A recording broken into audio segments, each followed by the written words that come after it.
I didn't want to tack this on to the end of a very long video, but I came across an idea recently of where a large faction of the Sea People came from. It's the only one I've ever taken an instant liking to.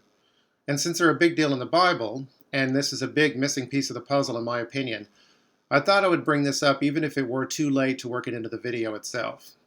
Most of what I'm about to very briefly cover, I promise, is new to me, and I've just started checking these people out. I've already ordered the books.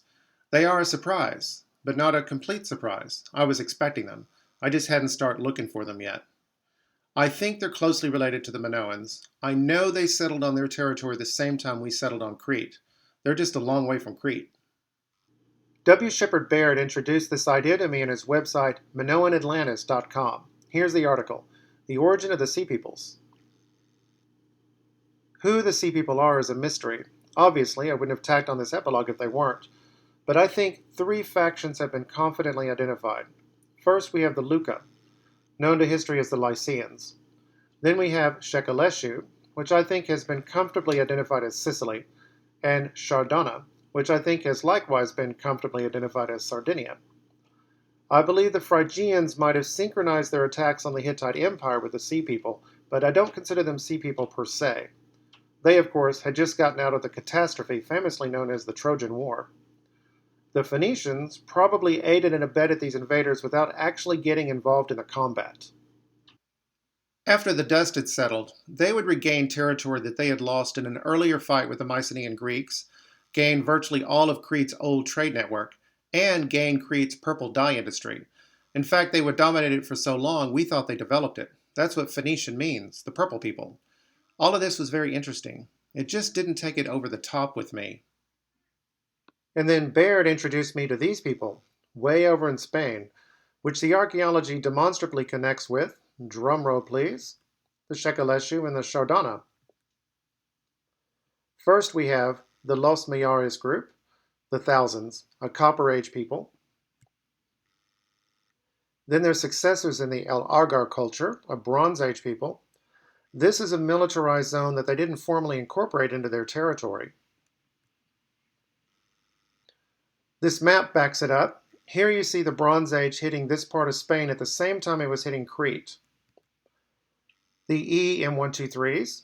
I always thought this patch was strange, but just assumed it was Roman or Phoenician. Same for this odd spur of J2As along the southeast coast. There are some Roman colonies here, but not really a lot. They mostly concentrated a little farther west. I just thought it was one of those things. But now that I've started to zoom in on the Los Mayares and the Argar cultures, I can see they were there a long time before there was ever a Rome, or even an Abraham. Altogether, they were in Spain more than 2,000 years, and we could tell from their architecture they were almost constantly at war with the natives. I always suspected we were in Spain because Spain has tin, and you combine tin with copper to make true bronze. I just didn't have any reason to look over here until I read this article. I still don't know exactly who these people are, but I can tell you this, they were brilliant, and they were Anatolians. I'll show you.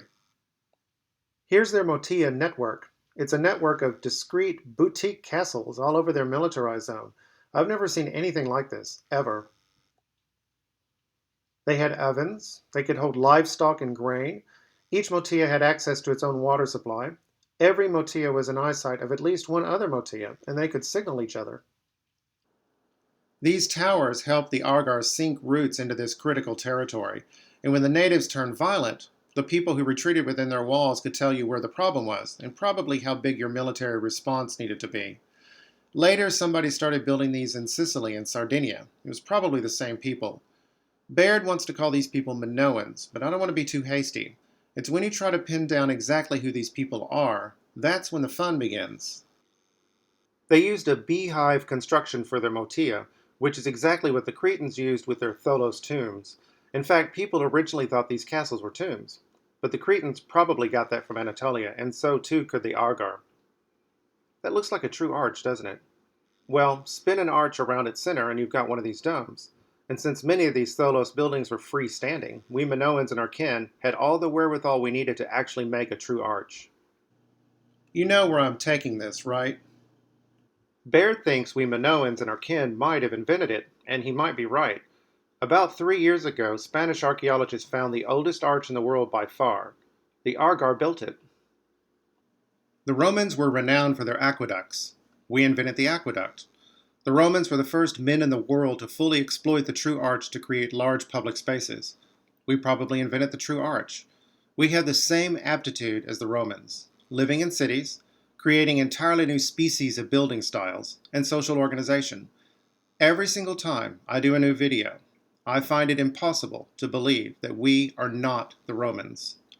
As the medieval Romans, we would push the true arch to heaven and bring a little bit of it back down with us, which is exactly what we did with the wheel in the Balkan Peninsula.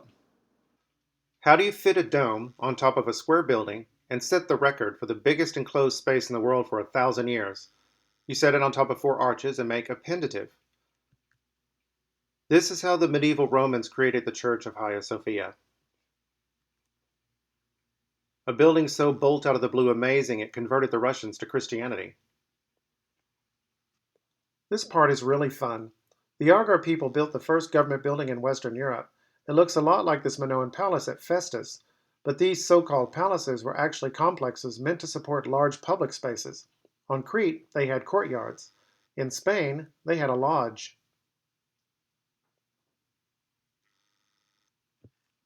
And I'd seen lodges exactly like this. One in Ashikli Hayuk in Neolithic Anatolia, another in Neolithic Iran. I told you these people were fun. Court T was painted in various colors over the course of several rebuildings, and had a large round hearth of a type not found elsewhere in the settlement, and benches along its edge. And here's the exact same building in Zargeh, Iran.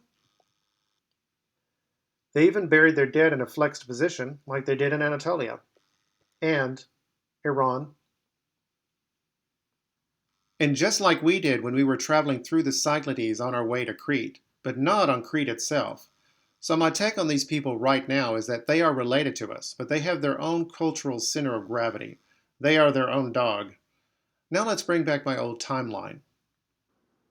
This time we'll start at 1450 BC. This is when Crete has a revolution that throws Minoans out of power. About 100 years later, the pharaoh Akhenaten is trying to establish monotheism in Egypt. The evidence indicates he did it with our support. I covered that in part 8 of my series, The Children of Proteus, the episode I call Eternal. Then, about 1300 BC, our empire finally collapses. I'm sure it was weakened after the revolution, but it was really done now. I believe in response to our meddling, the Egyptians slapped a trade embargo on us. We're going like gangbusters in the late Minoan and the late Helladic 3A, and then the 3B comes along. Boom. Here's a timeline of the Bronze Age Mediterranean. 1300 BC is the transition in question, late Helladic and late Minoan 3A to 3B. Perfect timing, and by perfect I mean perfect catastrophe. And I'm sure it's not a coincidence that it is exactly at this time that the El Argar culture in Spain collapses. After presence of more than 2,000 years, they, and their wives and their little ones, are driven into the sea by the native Spaniards to die like animals, the first reconquista in recorded history. So now we and our kinsmen are alone in the world, and we have no place to lay down our burdens. And look how far we've fallen. As I began to suspect in my last video, the gods descend. We are on the cusp of building the Roman Empire 1,000 years ahead of schedule. Now we've lost an Anatolian foothold in Spain that I never knew about, after we'd already been thrown out of Crete. The Egyptians could not have wounded us more deeply if they'd burned our cities to the ground with their own armies. Until now, I had assumed we responded with aggressive colony building in central Italy, where we would formally become the Romans. And we did. I was also taught that the Egyptians settled us in Palestine as a consolation prize for not being able to conquer them. But as I will show you, we took it, and we started building cities there immediately, just like we did in central Italy. But now I realize we also saw this embargo as the act of war that it was, and we realized that we were never getting anywhere as long as the Mycenaean Greeks and the Hittites were standing in our way. And we found friends who felt exactly the same way we did. So we scripted the greatest comeback story in the history of the world, or revenge story. It works both ways. Not only will I show you that we are almost certainly the Sea People, I have been showing you that this is something that's right up our alley. This is the work of social genius. a coup of diversion, subversion, and tricky diplomacy. This is also the work of men who get it. We get the gist of things. We pull thunderbolts out of thin air and we rock the world. We either invent it or we're early adopters of the wheel, the aqueduct, the true arch, and the scientific method. And in the 13th century BC, we got the gist of our enemies and our enemies' enemies. About 30 years after the collapse of the Argur and the trade embargo, the Egyptians report the first attack of the Sea People. They're coming out of Libya, and they're so desperate they bring their wives and their little ones to watch the battle.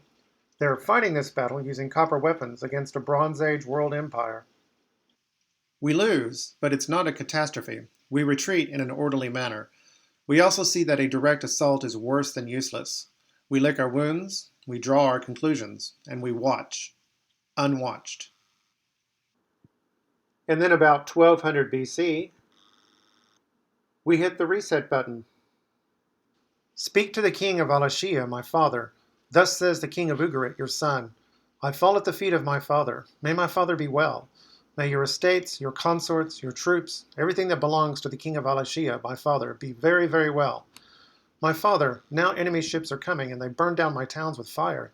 They have done unseemly things in the land.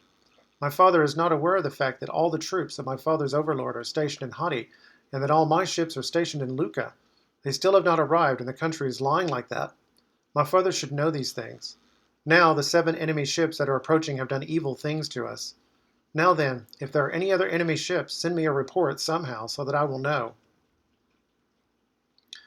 Thus says Eshuwara, the chief prefect of Alashia, speak to the king of Ugarit. May you and your country be well. As for the matter concerning those enemies, it was the people from your country and your own ships who did this, and it was the people from your country who committed these transgressions. So do not be angry with me. But now the 20 enemy ships, even before they could reach the mountain shore, have not stayed around, but have quickly moved on, and where they have pitched camp we do not know. I am writing to you to inform and protect you. Be aware. These people had no idea what was happening to them. Somebody on Facebook introduced me to a PhD dissertation where they apparently make the claim the Sea People are from Denmark or something. To be honest, I didn't finish it. Where I knew my facts, he made too many leaps, and he would deny expert consensus when it was inconvenient. And although he sometimes actually strengthened my case, at the end of the day I just couldn't trust him, or waste any more time on him. Take these Sea People ships, for example. Some of them had birds' heads on their front and on the back that apparently betrayed their European Urnfield origin. Blonde-haired, blue-eyed, pure Aryans putting us in our place again. Well, maybe. But I know these crews are locals who turned against their bosses. And they feigned an attack on Cyprus before heading off for God knows where. Cyprus was called Alashia at the time. And while we're on the topic of Cyprus, let's do another before and after snapshot, just like we did with the scientific method.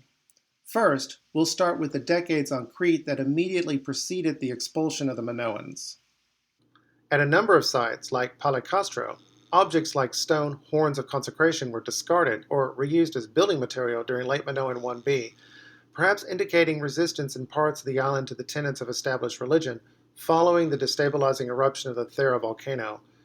Other locations, such as the island of Syria, were given a relief fresco of a goddess and other cult equipment only in late Minoan 1b, following the eruption.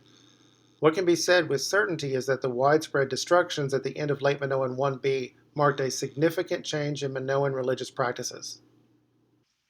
The Cretans are packing our things away before they finally throw us out. Ouch. Our priests are forced off the mainland onto a pissant little island we hardly paid any attention to in the centuries preceding.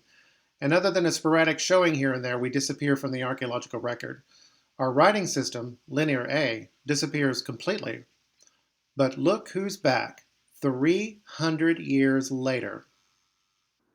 Horns of consecration found at Myrtos, Kition, and Palapaphos were Minoan features. Even handmade burnished pottery appears in late Cycladic 3a contexts. It is therefore likely that people from various parts of the Aegean banded together and set off for Cyprus. The question of whether they were part of or identical with the ominous Sea Peoples, and furthermore, whether they were responsible for the widespread destruction in Cyprus, is the topic of long-standing discussion. At Ma Palicastro, at any rate, they settled peacefully. Be that as it may, their move was not prompted by the fall of the Mycenaean palaces, because it took place too late, during or toward the end of late Hellenic 3c early. Moreover, the arrival of people from the Aegean, artisans, seems to have given boost to the Cypriot civilization of the 12th century BCE. Contrary to the post-palatial cultures of the Aegean, complex social systems and a high level of material culture continued in Cyprus. The horns of consecration. Nothing tells you, here there be Minoans, better than these. I knew at a glance these sea people had to be Minoans because many of their soldiers wore feathered headdresses that I've never seen on anything but Minoans. But although I make a lot of crazy claims in my videos, I am very conservative. I'm not going to grab low-hanging fruit like that. Until now, I actually assumed we were on the run from the sea people, just like everybody else was. This was another one of those things that was too good to be true anyway, and it was impossible. The Minoans were supposed to be dead. Notice the ships on the right. Those ships are seahorses, not birds. Once again with this guy. We have men with feathered headdresses, and we have men with horned helmets. We're probably looking at Minoans on the one hand and Spaniards on the other, and hello, horns of consecration. We're the people of the bull, anyway.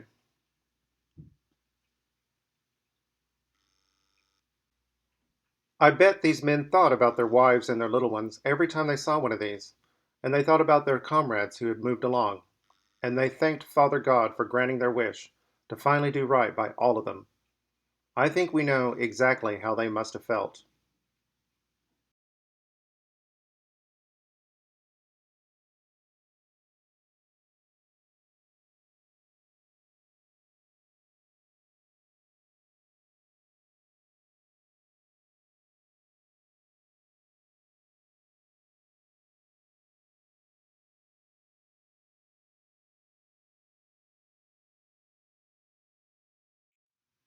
Not only are we back, but we're probably running the only functional civilization in the Mediterranean, other than Egypt, which was permanently broken, and the Phoenicians, who were our allies. Cyprus had a writing system of its own that was older than the alphabet, and Cypriots would use it all the way to the days of Alexander the Great. They got it from us. Were we the sea people? Of course we were, and we got exactly what we wanted.